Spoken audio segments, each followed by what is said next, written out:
Hello everyone, I welcome you all to our channel Exam Time. I hope you all are doing very well. So this is our lecture 11 of Teaching Aptitude, UGC Paper Net 1. Okay. So in this lecture, we are going to discuss about the factors affecting teaching related to teacher, learner, support material, instructional facilities, learning environment and institutions. Okay. सो इस lecture में हम लोग बात करेंगे कि जितने भी ये पैरामीटर्स हैं teachers learner support material in सब के ऊपर क्या क्या फैक्टर्स अफेक्ट करते हैं टीचिंग को। ओके सो इससे पहले कि हम स्टार्ट करें, एक कोटेशन है आपके सामने। So even in a bad situation there is always a positive side even if you can't see it yet. देखो लाइफ में कितना भी बुरा से बुरा वक्त हो ना, कितना भी खराब सिचुएशन हो, हर हमेशा एक पॉजिटिव होप होता है। बस वो आपको देखने की जरूरत होती है। कभी भी लाइफ में किसी भी प्रॉब्लम में हो, कितनी ही बड़ी प्रॉब्लम हो, क्योंकि आपको ये पता होना चाहिए प्रॉब्लम हमेशा परमानेंट नहीं होता, प्रॉब्लम हमेशा टेम्पररी होता है। Problem are temporary. ओके, तो आपका एटीट्यूड ऐसा होना चाहिए किसी भी स्थिति में, किसी भी परिस्थिति में हमें अपने आप को हमेशा इस तरीके से पॉजिटिव रखना है कि सिचुएशन खराब है तो सही हो जाएगा।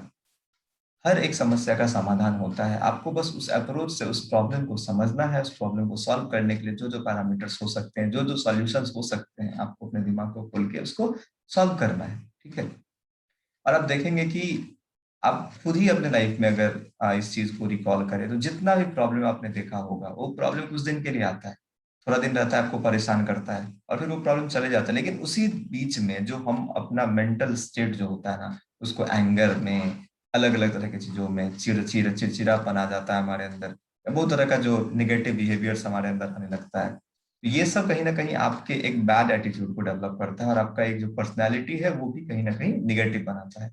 तो ट्राई ऑलवेज टू बी काम एंड कूल। ओके, क्योंकि देखो प्रॉब्लम जो भी है आपके साथ, जो भी समस्या है वो टेम्पररी है और पीस जो है वो परमानेंट। तो पीस इज परमानेंट। चलो फिर इसी के साथ स्टार्ट करते हैं हम लोग आज का क्लास। सो सबसे पहले it is well known fact that on various study it has been examined that there is direct and indirect effects of factors affecting the learning process or teaching. Okay, तो कई सारे एविडेंस ऐसे हैं जिससे आपको clearly ये समझ में आएगा कि बहुत सारे ऐसे फैक्टर्स आपको मिलेंगे जो लर्निंग प्रोसेस या टीचिंग का जो प्रोसेस है, प्रक्रिया, उसको प्रभावित करते हैं डायरेक्ट या इनडायरेक्ट वे में। Okay, so significant evidence was provided that the learning process and teaching is affected both by direct and indirect variables. तो दोनों डायरेक्ट इंडायरेक्ट वेरिएबल से ये affected होता है। Okay, so not only this, teaching process also get impacted based on individual characteristics of learner and teacher. अब देखो obvious बात है ना कि जो भी टीचिंग का प्रोसीजर है जिसमें टीचर होता है, लर्नर होता है, आपका support material and your environment, हर एक चीज कहीं ना कहीं डिपेंड करता है। हर एक चीज का एक जो सीक्वेंस है वो सही होता है, तभी जाके आप परफेक्ट लर्निंग का ये कल्पना कर सकते हो। मान लो टीचर की बात करें तो टीचर का अपना एटीट्यूड है, टीचर का पढ़ाने का तरीका है, ये हमेशा पॉजिटिव होना चाहिए, सही होना चाहिए। इसमें अगर गड़बड़ है तो आपको इफेक्ट पड़ेगा टीचिंग पे। उसके बाद फिर लर्नर है, लर्नर का एटीट्यूड है, अब लर्नर के अंदर मोटिवेशन नहीं है, लर्नर पढ़ना ही नहीं चाहता है, अब कितना भी कोशिश कर लो आपका इफेक्टिव टीचिंग जो है नहीं हो पाएगा। फिर अगर लर्नर भी अच्छा है, टीचर भी अच्छा है, अगर मान लो कि आपका एनवायरमेंट ही सही नहीं है तो फिर तब भी आपके साथ प्रॉब्लम होगा। ओके, सो इन सारे फैक्टर्स को ब्रॉडली हम तीन एरियाज में डिवाइड करते हैं। So first one is learners psychological या इंडिविजुअल कैरेक्टरिस्टिक्स। ठीक है, इसमें हम बेसिकली बात करते हैं कि लर्नर का क्या कैरेक्टरिस्टिक होना चाहिए, उसका जो साइकोलॉजिकल इम्पैक्ट है वो कैसे अफेक्ट करता है टीचिंग को, ओके, या लर्निंग को। Second is teacher and classroom support and third is environment and surrounding factors. तो तीनों को हम बारीकी से समझेंगे इस लेक्चर में और जो इम्पोर्टेंट फैक्टर्स है इन सबको देखेंगे। ठीक है, so now factor affecting teacher. सबसे पहले हम लोग टीचर के ऊपर बात करेंगे कि टीचर कैसे अफेक्ट करता है teaching. So have some set of qualities and some attitude and some behaviour, कि वो ऐसा पर्सनालिटी उस टीचर का होना चाहिए जिससे कि वो एक पावरफुल, एक इफेक्टिव टीचिंग वो अंजाम दे पाए। ठीक है, तो सबसे पहला पर्सनल क्वालिटीज लाइक उसका जो बिहेवियर है वो अफेक्शनेट होना चाहिए, सिंपैथेटिक होना चाहिए, डेमोक्रेटिक होना चाहिए, ऑप्टिमिस्टिक होना चाहिए, डायनामिक होना चाहिए। ठीक है, तो ये सारी कैरेक्टरिस्टिक जो है एक टीचर के अंदर होनी चाहिए। ठीक है, सेकेंड प्रोफेशनल कॉम्पिटिशंस होनी चाहिए उसके अंदर, like command on the subject matter, जो भी वो पढ़ा रहा है उसके ऊपर। अब मान लो ये सारा कुछ है, बहुत इंथुसियास्टिक है, ठीक है, कोई टीचर और काफी उत्साह से भरा हुआ है, और उसको जो भी पढ़ाना है उसके सब्जेक्ट मैटर पे कोई नॉलेज ही नहीं है, तो फिर कोई मतलब ही नहीं होता है सब। ठीक है, तो ये तो होना ही चाहिए, ये प्राइमरी है। उसके बाद फिर आप जो पढ़ा रहे हो उसके ऊपर आपको कमांड होना चाहिए। ठीक है, इफेक्टिव कम्युनिकेशन होना चाहिए, and this is very important thing कि कितना भी नॉलेज आपके पास हो, जो कम्युनिकेशन का जो तरीका है ना वो बहुत ज्यादा मैटर करता है। ठीक है, so proper use of teaching facilities, classroom management, evaluating system, ये सब का जो यूज है सही तरीके से प्रॉपरली करने आना चाहिए टीचर को। From the training point of view we classify, अगर ट्रेनिंग पॉइंट ऑफ व्यू से देखें तो हम टीचिंग स्किल को तीन ब्रॉड कैटेगरी में डिफाइन करते हैं। ठीक है, so first one is core teaching skill, ये सबके लिए कॉमन, सारे सब्जेक्ट के लिए बराबर होता है, कॉमन होता है। Second is specific teaching skill, जैसे कि इसमें हम बात करते हैं जैसे language, social science, maths etcetera, इन सारे सब्जेक्ट्स के ऊपर। ठीक है, उसके बाद फिर है टारगेट ग्रुप और स्पेसिफिक स्किल, जो एक्सेप्शनल होते हैं for exceptional children. Okay, so there are some factors that are practiced by teacher in classrooms are like a teacher having limited exposure and experience in teaching is prone to follow textbook, reading by the students, okay, transmit information through lecture, dictate notes, impart required informations, okay, and a teacher having professional training and reflective thinking is tempted to, देखो ये तो हो गया पहला कि वो जो teaching का जो एक्सपोजर है वो ये सारी बातें कराएगा, जैसे कि टेक्स्ट बुक रीडिंग कराएगा स्टूडेंट्स से, अपने इन्फॉर्मेशन को लेक्चर के द्वारा ट्रांसमिट करेगा, नोट्स लिख पाएगा। ठीक है, ये सारा कुछ, ये तो सबके लिए कॉमन हो गया। दूसरा है कि टीचर जो प्रोफेशनल ट्रेनिंग होता है, जो रिफ्लेक्टिव थिंकिंग को ये करता है, तो उसमें क्या होना चाहिए सबसे पहले कि नया नया तरीका, जो न्यू वेज है टीचिंग का वो अडॉप्ट करे, स्टूडेंट्स को भी टीचिंग में इन्वॉल्व करे, एक बराबर पार्टिसिपेशन होना चाहिए सारे बच्चों का, स्टूडेंट्स के साथ एक इंटरेक्शन होना चाहिए। ठीक है, नए आइडियाज का जनरेशन, प्रॉब्लम सॉल्विंग करवाना। ठीक है, टीच ग्रुप एक्टिविटीज कराना, कोऑपरेटिव लर्निंग सिखाना बच्चों को या उसको फॉलो करना, और इंटरेक्टिव अप्रोच होना चाहिए, that is very important. Okay, so at different stage of teaching with added experience, a teacher goes on enriching a higher style of teaching. Okay, so this is indicative of teachers growth and in higher professional pursuits. Okay, so teacher on its role needs to focus on clarity, variety, task orientation, engagement in learning task in classroom environment। ठीक है, सो एक teacher का जो सबसे बड़ा काम है कि वो इन सारी चीजों के ऊपर फोकस करे। ठीक है, सो जैसे teacher like doctor, pilot, engineer और काउंसलर, जैसे अगर मान लो कोई टीचर एक डॉक्टर है, समवन इज पायलट, जैसे जो प्रोफेशनल टीचर लोग होते हैं जो प्रोफेशनल ट्रेनिंग वगैरह देते हैं। ठीक है, तो उनसे ये सपोज किया जाता है कि जो उनका जो स्किल है, जो उन्हें आता है, उसका यूज करके वो बहुत बेहतर तरीके से, आसान तरीके से उनको सिखाए। तो इस तरह के टीचिंग स्किल को लोग मेटाकोर स्किल कहते हैं। ठीक है, जो इसमें कोई प्रोफेशनल अपने सब्जेक्ट्स को पढ़ाता है। अब जैसे देखो, एक एक फिजिसिस्ट या एक फिजिक्स में रिसर्च करने वाला जो फिजिक्स को पढ़ाए, या एक जो जनरल टीचिंग किया है, बीएड किया है, वो फिजिक्स को पढ़ाए, या आप सपोज लिटरेचर को, इंग्लिश लिटरेचर को पढ़ाने के लिए अगर मान लो एक जो है जिसने बहुत सारी बुक्स लिखे हैं, बहुत सारे पोएट्रीज लिखे हैं, वो अगर लिटरेचर को पढ़ाए, ठीक है, और एक आदमी जो जनरल पढ़ाई करके लिटरेचर को पढ़ाता है, तो इसके पास जो स्किल है इसको मेटाफोर स्किल कहते हैं। ठीक है, तो this help during professional coaching. The more variety of sub skills is also called uh, polychrist skills. Okay, polychrist skills. Now, NCERT in 1982 published a sort of teaching skills की ये सब होना चाहिए requirement. This is called core teaching skills, right? Core teaching skills in 1982, and it was published by NCERT, National Council Educational Research and Training. So एक बार मैं सारे को पढ़ देता हूँ। ठीक है, आपको ये सारी बातें याद नहीं करनी है, एक चीज ध्यान से समझना कि जो भी आप पढ़ रहे हो, अगर आप रिमेम्बरिंग के ऊपर फोकस करोगे, ठीक है, तो आप कितना याद कर लोगे, सोचो कितना याद कर लोगे, क्योंकि इतना सारा कंटेंट आपको पढ़ना है, तो you can't memorise all this things. Okay, so you have to make your sense such that कि आपके अंदर वो नॉलेज हो, वो जानकारी हो, ताकि आप चीजों को रिलेट कर पाओ। ठीक है जैसे ये सारी बातें आपको एक सेंस डेवलप कराएगी कि क्यों टीचिंग बेहतर है, क्या क्या क्वालिटी होना चाहिए टीचिंग, क्या क्या टीचिंग स्किल्स के अंदर आना चाहिए। जैसे राइटिंग इंस्ट्रक्शनल ऑब्जेक्टिव्स, सबसे पहले जो आपको पढ़ाना है उसका ऑब्जेक्टिव्स आपको लिखना चाहिए। Second one is organising the content, जो भी कंटेंट हमें यूज करना है उसको एक प्रॉपरली ऑर्गेनाइज करना चाहिए। ठीक है।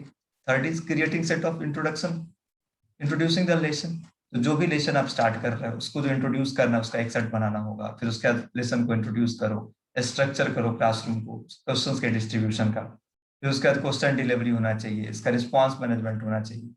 ठीक है, सॉरी ये यहाँ पे आ गया point, question delivery and it's explaining. Okay, the next is response management, उसके बाद होना चाहिए illustrative with examples facilities using teaching instructional method. Okay, no, no, one thing, example ये गड़बड़ हो गया। This is illustrations with examples and using teaching instructional facilities. Okay, so यहाँ facilities होना चाहिए, slide में थोड़ा सा गड़बड़ हो गया, sorry. So next 11 is stimulus variation. Okay, so stimulus variation, now pacing of the lesson. अब stimulus variation क्या होता है कि जैसे देखो, अब मान लो कि हर एक बच्चे को अगर हम एक ही स्टिमुलाई से उसको ये करने का कोशिश करेंगे, मोटिवेट करने का कोशिश करेंगे, तो ये संभव नहीं है। तो हमारे अंदर वो वेरिएशन होना चाहिए कि अब मान लो जिस बच्चे का जो का इंक्लिनेशन जिसका जिस तरफ होगा, हम उस तरीके से उसको मोटिवेट करें। सपोज मान लो कोई स्पोर्ट ज्यादा लाइक करता है, उसको पढ़ाई में इंटरेस्ट ही नहीं है, तो what we have to do कि पढ़ाई भी उसे कराना है, बट स्पोर्ट्स में कुछ ऐसा ये करके कि मान लो इधर उसको स्टिमुलेशन दे और इसका रीजन ये बना दे कि ये करोगे तो तुम्हें फिर स्पोर्ट्स में मौका मिलेगा। तो such types of variation in stimuli should be skill, proper skill of a teacher. Okay, so pacing of the lesson को किस गति से पढ़ाना है, कितना कब पढ़ाना है, ये सब पता होना चाहिए। प्रोमोटिंग पुपिल पार्टिसिपेशन, जो स्टूडेंट्स हैं वो पार्टिसिपेट ज्यादा करें, ब्लैक बोर्ड का यूज करना, achieving closure of the lesson, giving assignments, evaluating pupils progress, diagnosis pupil learning difficulties and taking remedies measures, management of the class. अब देखो ये सारी चीजें जो भी है, अगर आप एक सेंसफुलनेस के साथ सोचो तो एक टीचर के अंदर ये सब होनी चाहिए, राइट। तो ये सब आपको ऐसा कोई स्पेसिफिक पूछा नहीं जाएगा कि 1900 क्या क्या है इसमें, ये कौन कौन सा फैक्टर है। ठीक है, आप बार बार पढ़ोगे तो वो अपने आप आपके अंदर आ जाएगा, ये सारी बातें आपके माइंड में स्टोर होने लगेगा। बट आपको बस एक ओवरऑल सेंस रखना है कि हाँ भाई ये होता है, ये सेंस होना चाहिए, ये सब स्किल जो है टीचर का होना चाहिए। Okay, so after getting idea about the teacher attitude, now we will talk about learner's attitude. Okay, so learner कैसा होना चाहिए, लर्नर का कैरेक्टरिस्टिक्स कैसा होना चाहिए, कैसा, इसके लिए हम लोग एक अलग सिलेबस में एक अलग पार्ट ही हमारा लर्नर कैरेक्टरिस्टिक्स के ऊपर, तो वो भी हम डिस्कस करेंगे आने वाले लेक्चर्स में। But here we will just talk कि वो जो फैक्टर है लर्नर फैक्टर, वो कितना काम करता है या कितना इंपॉर्टेंट है टीचिंग के लिए। ठीक है, तो learning is most effective when there is difference in learning language, culture, social behavior are taken into account. It's necessary to take note of intelligence, ethnic group, race, belief, socio-economic status of the learner, which can influence the teaching the classroom. अब देखो हर एक class में जो learner होता है वो आपको एक जैसा तो नहीं मिलेगा। ठीक है, लर्नर अलग अलग तरीके का, हर एक अकॉर्डिंग टू मी, हर एक लर्नर की अगर बात करें, हर एक स्टूडेंट की अपने आप में उसमें कुछ ना कुछ आपको यूनिकनेस दिखाई देता है। तो एक टीचर के को ऐसा होना चाहिए कि लर्नर का जो वो बैकग्राउंड है ना, वो पता होना चाहिए उसको कि कैसा उसका माइंड है, वो क्या सोचता है, उसके अंदर क्या खासियत है, उसकी क्या कमियां हैं। ठीक है, अब देखो ये डिपेंड करता है हर एक बात पे कि वो किस सोशल कल्चर से आता है, उसका लैंग्वेज क्या है, ठीक है, उसका इथनिक ग्रुप क्या है, उसका इंटेलिजेंस कैसा है, उसका सोशियो इकोनॉमिक स्टेटस कैसा है। ठीक है, तो ये सारी चीजें जो है काफी फैक्टर करती है एक लर्नर के ऊपर। क्योंकि देखो अगर मान लो किसी के अंदर बहुत ज्यादा इंटरेस्ट भी होता है, तो कई दफा ऐसा होता है कि सोशियो इकोनॉमिक स्टेटस की वजह से वो बहुत ज्यादा सीख नहीं पाता। ठीक है, अगर मान लो सोशियो इकोनॉमिक स्टेटस भी बढ़िया है, लैंग्वेज भी सही है, सब कुछ सही है, बट मान लो वहां पे इंटरेस्ट ही नहीं है उसके अंदर, तो फिर कोई फायदा नहीं, कुछ नहीं सीख पाएगा। ठीक है, सो लर्नर के लिए ये सब क्वालिटी तो होनी चाहिए। Every individual in different with, हर एक इंडिविजुअल अपने आप में एक दूसरे से अलग होते हैं बहुत सारे टर्म्स में, जैसे फिजिकल, सोशल, कल्चरल ओरिएंटेशन, इन सारे टर्म्स में सब एक दूसरे से अलग होते हैं। ठीक है, तो किसी को आप मतलब मान लो कि सपोज एक बड़ा एक कॉमन सा एग्जांपल है ना कि कहा जाता है कि अगर आप एक बच्चा, अगर मान लो एक मंकी है, और इस मंकी का आपको क्वालिटी और आ, इसका जो इंटेलिजेंस है या इसका जो पोटेंशियल है, ये आपको एक्चुअल में चेक करना है, तो इसको आप क्या बोलोगे कि ये पेड़ पे चढ़ेगा, है ना, इसको पेड़ पे चढ़ने के लिए दोगे तो पेड़ पे ये कितना चढ़ेगा, उससे आप इसके टैलेंट का पता कर सकते हो। लेकिन अगर मान लो मंकी को मैं कहूँ कि जाओ तुम पानी में और पानी में तैर के दिखाओ, पानी के अंदर जाके कितना दूर जा सकते हो, तो इट विल बी इनअप्रोप्रिएट ना, कि मंकी का टैलेंट जो है हम पानी में डाल के जज कर रहे हैं। और वही चीज उल्टा अगर ऐसा करे कि मछली को हम बोले तू पेड़ पे चढ़ के दिखा, ठीक है, तो तेरा टैलेंट जानेंगे कि तू कितना टैलेंटेड है। तो फिर ये अलग हो गया, मछली का जगह कहाँ है, पानी में तैराना उसको, फिर पानी में मछली का टैलेंट पता चलता है। बंदर का पता उसको पेड़ पे चलता है कि बंदर में कितना टैलेंट है, कितना पोटेंशियल है। तो हर एक स्टूडेंट, हर एक इंसान जो है ना, अपने आप में एक यूनिक कैरेक्टर है, यूनिक क्रिएचर है। सबके अंदर अपनी अपनी खासियत है, सबका अपना अपना एक जगह होता है जहाँ पे वो ना बेस्ट दिखा सकता है, अपने टैलेंट को बेहतर तरीके से निखार सकता है। ठीक है, तो टीचर का काम है वो चीज कि उसको ये करना। तो in effective learning mostly we notice this factors की more intensity of learning, more attention, joyful learning, more scope of cognitive development, self directed learning and self motivation for further learning। ठीक है, तो ये सारा फैक्टर देखा जाता है कि ज्यादा उसके अंदर लर्निंग का इंटेंसिटी होना चाहिए। रेटिनेशन मतलब कि जो पढ़े उसको वापस से रेटिनेट कर पाए, वापस से रिकॉल कर पाए। ठीक है, जो भी है पढ़े, जो भी पढ़ता है, जो भी सीखता है, उसको जॉयफुल तरीके से लेना कि बोरिंग तरीके से। ठीक है, कॉग्निटिव डेवलपमेंट का काफी ज्यादा स्कोप हो। फिर उसके बाद सेल्फ डायरेक्टिंग लर्निंग होना चाहिए। ठीक है, और सेल्फ मोटिवेशन होना चाहिए फर्दर लर्निंग के लिए। ठीक है, क्योंकि अगर कुछ स्टिमुलेट करके कुछ देर आप लर्निंग करा ही दो, सिखा दो, तो फिर वो ज्यादा देर तक नहीं होगा ना।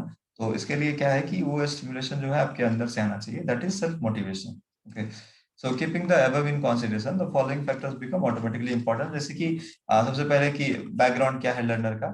ठीक है, उसके बाद फिर नेचर क्या है लर्निंग मटेरियल का, उसके बाद फिर इन्वायरमेंटल फैक्टर्स और मोटिवेशन हो गया, फिर लर्निंग सपोर्ट हो गया। तो इन सारे तीन चीज को तो हम आगे डिस्कस करेंगे। तो बेसिकली जो एक टीचर का काम होता है ना, कि वो ये फैक्टर को सबसे पहले अंडरलाइन करे कि बैकग्राउंड क्या है लर्नर का। ठीक है, उसके बाद फिर नेचर ऑफ लर्निंग मटेरियल्स ये सब जाने। ठीक है, so certain qualities and traits of learners such as their level of intelligence, their attitudes, their motivation, their learning styles, aptitudes, their readiness to take risk can impact the way they learn। Okay, तो ये सब जो attitude है, ये सब जो उनका characteristic है लर्नर का, ये उनको लर्न करने में काफी इम्पैक्ट डालता है। ठीक है, so many factors have been defined under the learning topic itself. तो लर्निंग एक्चुअल में लर्निंग टॉपिक ही कहो तो वो अपने आप में ही बहुत कुछ डिफाइन करता है। ठीक है, तो ये सारी बातें हो गई लर्नर फैक्टर के लिए। Now we will talk about environment and other factors. सबसे पहले आता है इसमें सपोर्ट मटेरियल। सबसे पहले क्या आता है, support material. So teacher support material is set of tools that will improve the students achievement by improving the capacity of teacher। तो सपोर्ट मटेरियल से क्या होता है, एक टीचर का कैपेसिटी इंक्रीज होता है। ठीक है, अगर मान लो बिना सपोर्ट मटेरियल के कोई टीचर अगर जो पढ़ा रहा है, अगर उसके पास और भी सपोर्ट मटेरियल्स आने लगे, तो वो अपने पोटेंशियल को मल्टीप्लाई कर पाएगा और बहुत बेहतर तरीके से चीजों को डिलीवर कर पाएगा। ठीक है, so different teaching aids support system influenced by decision are made and information is passed to the students। Okay, so it helps to analyze the area in which students are performing। This also helps teachers to gain new skills to increase student learning by the use of effective strategies। ठीक है, तो जो learning आपको materials है, tools है, इन सब से हम क्या कर सकते हैं, बच्चों की स्किल्स को इंक्रीज कर सकते हैं, लर्निंग के पेस को बढ़ा सकते हैं। ठीक है, this is vast area which include many subsection. तो इसके अंदर काफी सारा सबसेक्शन आपको देखने के लिए मिलेगा। ठीक है, तो इफेक्टिव यूज ऑफ टूल्स होना चाहिए, असेसमेंट मेथड्स होना चाहिए प्रोफेशनल डेवलपमेंट के लिए। ठीक है, एंड स्टूडेंट्स असेसमेंट्स होना चाहिए, स्कोर्स होना चाहिए। तो ये सारा क्या है, ये सब जो भी सपोर्ट मटेरियल का ये सब पार्ट है। ठीक है, और ये सब काफी ज्यादा मैटर करता है टीचिंग के ऊपर। ठीक है, so teaching strategies and lesson plans, standard and benchmark. Okay, so effective use of tradition, modern NSET. तो ये सारी चीजें जो भी, ये सब टूल्स जो भी आपको दिख रहा है, इन सब का जो यूसेज है और इन सबको कैसे कोई टीचर यूज करता है, ये सब भी काफी डिपेंड करता है कि वो कैसा इफेक्टिव पढ़ा पाएगा। ठीक है, कैसा टीचिंग कर पाएगा। So these are the major factors of and this all comes under the support materials. Okay, now instructional facility क्या होता है, देखो इंस्ट्रक्शनल फैसिलिटीज और सपोर्ट मटेरियल में डिफरेंट है। जैसे सपोर्ट मटेरियल की जब हम बात करते हैं, then we are talking about the things, the tools that are used for teaching purpose, like chalk board, like mic, like projector, like ppts, all these things। Okay, now what is instructional facilities. देखो instructional facilities क्या होता है ना, कि जैसे कुछ ऐसा component जिसको वो यूज करे, जैसे मान लो कि टीचर के अंदर का, अपने अंदर का जो उसका स्किल्स है, जैसे कॉम्प्रिहेंशन स्किल्स उसका, ठीक है, रेनफोर्सिंग स्किल, और उसका फिर कॉन्सेप्ट होना चाहिए, डिफरेंशिएटिंग इंस्ट्रक्शंस, रिलाइविंग एंजाइटी, बोर्डम, मतलब ये सब क्वालिटी उसके अंदर का जो है ना, ये आना चाहिए क्या, ताकि ये अंदर से उसके जब तक नहीं होगा, फिर वो फिर चीजों को तरीके से नहीं एक्सप्लेन कर पाएंगे, ठीक है। So this all things are instructional facilities, कि वो उसके पास जो है पढ़ाने का पूरा एक प्रोसेस होना चाहिए, एक तरीका होना चाहिए, ठीक है। So these are the instructional facilities. अब जैसे मान लो कि कितना भी प्रिपरेशन करके आया और एक फ्लो चार्ट है नहीं, कि पहले क्या पढ़ाना, पहले क्या पढ़ाना, कैसे पढ़ाना है, ठीक है, तो फिर हम उसको सही तरीके से डिलीवर कर नहीं पाएंगे। तो these are all the instructional facilities, right. Now learning environment में हम देखेंगे, सबसे पहले क्लासरूम एनवायरनमेंट कितना इम्पैक्ट डालता है।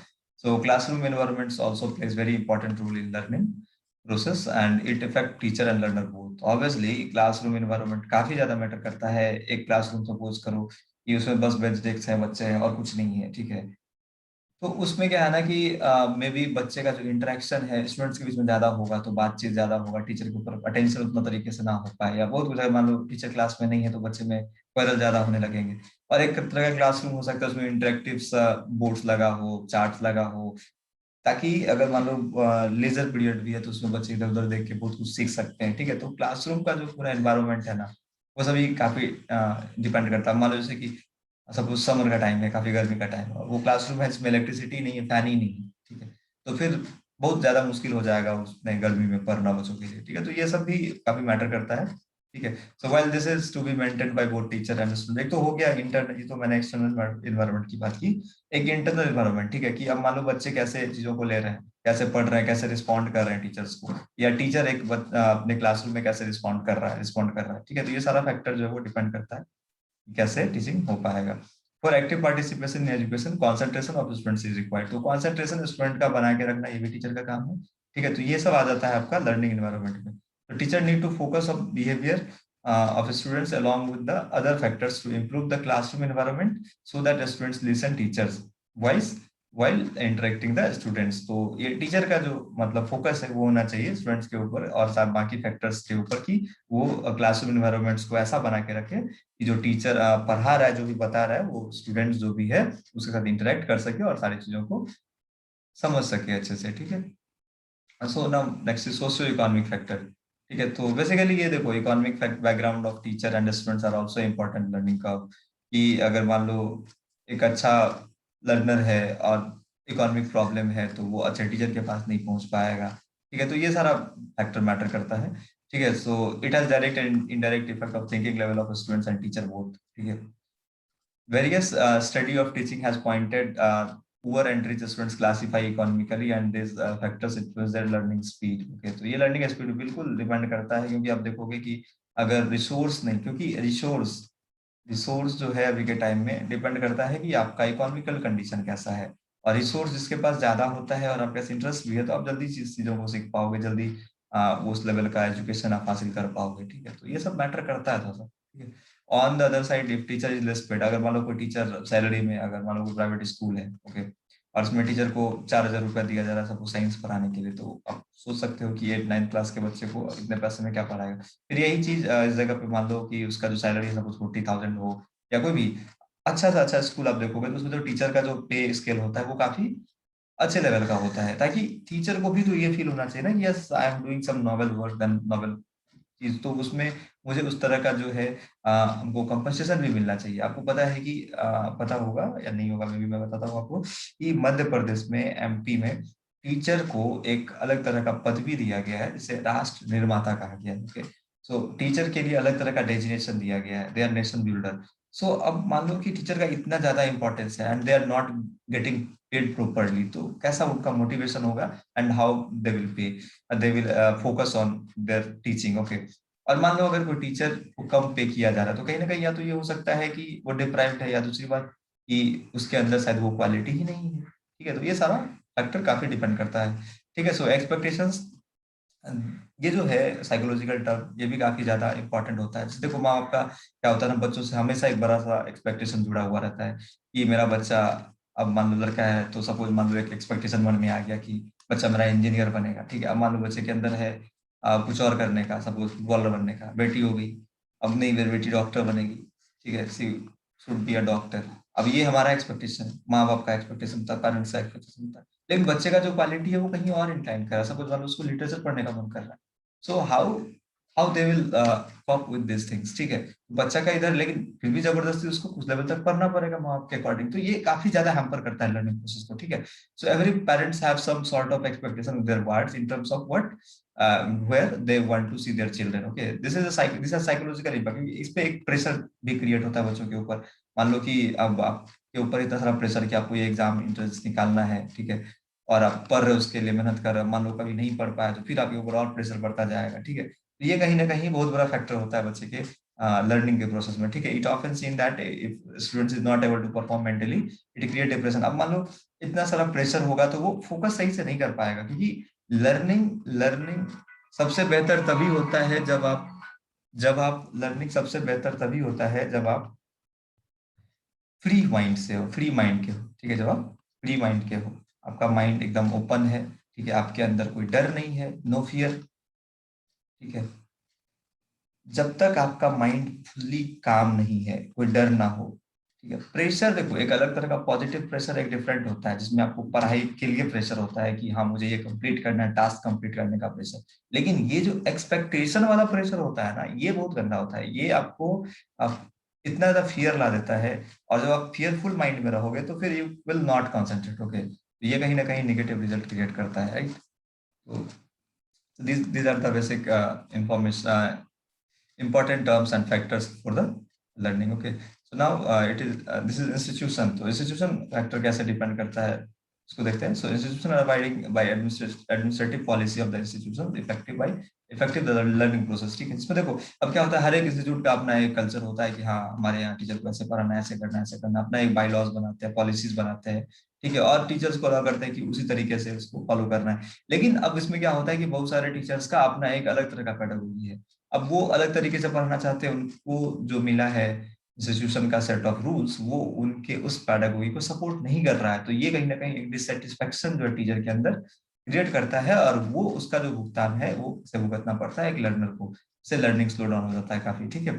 So it should not be the case of teacher should allow the way they want, but effective learning of lesson and consultation to improve the learning path is required in line with the institution policy। तो जो भी institute का policy हो वो teacher के according होना चाहिए, क्योंकि अगर मान लो पढ़ाना जिसको है उसके लिए पॉलिसी बनाए मैनेजमेंट, ठीक है, क्योंकि मैनेजमेंट को तो पढ़ाना नहीं है, पढ़ाना टीचर को, तो टीचर को कैसे पढ़ाना है वो टीचर डिसाइड करे, या टीचर मैनेजमेंट मिलकर डिसाइड करे, तभी संभव है ना कि एक अच्छा प्लान बन पाए, एक अच्छा तरह का जो एक पॉलिसी है वो क्रिएट हो पाए। अब मान लो मैनेजमेंट अपने अकॉर्डिंग बनाएगा, मैनेजमेंट का हो सकता है कि ये फाइनेंस ड्राइविंग पॉलिसी हो उसका, कि हमारे पास फाइनेंशियली ये इंस्टीट्यूशन जो है वो काफी इनरिच हो।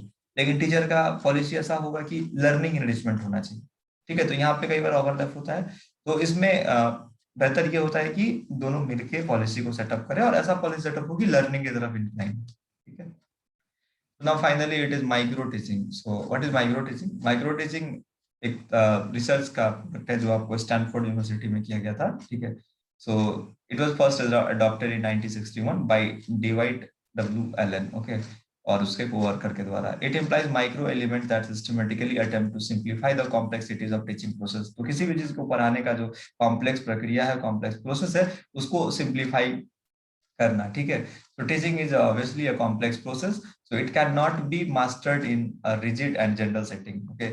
तो टीचिंग को आप एकदम रिजिड या जनरल सेटिंग में कंप्लीट मास्टरिंग हासिल नहीं करते हो, कर सकते हो। तो इसके लिए उसको एनालाइज करना है और वेल डिफाइन करना है अलग अलग कंपोनेंट्स में, और सारे कंपोनेंट्स को ब्रेक कर करके पढ़ाना है। तो माइक्रो का मतलब ही होता है छोटा छोटा करके उसको ये करो। तो माइक्रो लेवल पर teaching and micro teaching concentrates on specific teaching behaviours, okay, and provides opportunity for practicing teaching under the controlled conditions. So micro teaching, the behavior of the teacher and the pupil is modified, and the learning teaching process is more effective by the skill training, okay। So this was the micro teaching। So after this, this is the end of this lecture। I hope आपको सब clear रहा होगा, सब बेहतर तरीके से समझ आया होगा, ठीक है। And finally thanks for watching and be happy. and keep smiling.